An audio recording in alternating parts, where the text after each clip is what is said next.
BRS Telangana working president KTR ఆదేశాల అనుసారం Narsapur MLA Sunitha Lakshma Reddy ఆధ్వర్యంలో రైతు రుణమాఫీ 100% కోసం మహాధర్నా ర్యాలీ మరియు తెలంగాణ తల్లికి పాలాభిషేకం నిర్వహించారు. ఈ కార్యక్రమంలో మాజీ labour commissioner chairman Devender Reddy, Ramesh, Narsapur municipal chairman Ashok Goud, vice chairman Nayeemuddin, పట్టణ అధ్యక్షుడు భిక్షపతి, రామచందర్, బాలరెడ్డి, మాజీ జెడ్పీటీసీ పాబ్యానాయక్, మాజీ వైస్ ఎంపీపీ నరసింగరావు, దామోదర్ రెడ్డి, సంతోష్ రెడ్డి, శివకుమార్, సత్యం గౌడ్, మాజీ సర్పంచులు జితేందర్ రెడ్డి, వెంకటేష్, శ్రీశైలం, కార్యకర్తలు, ప్రజలు పాల్గొన్నారు.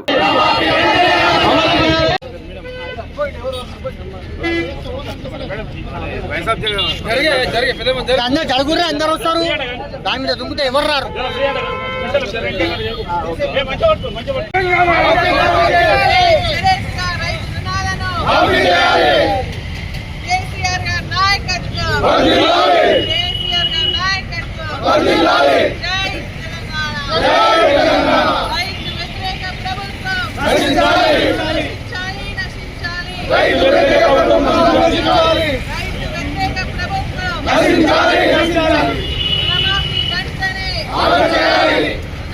మరిన్ని అప్డేట్స్ కోసం మా ఛానల్ని సబ్స్క్రైబ్ చేయండి.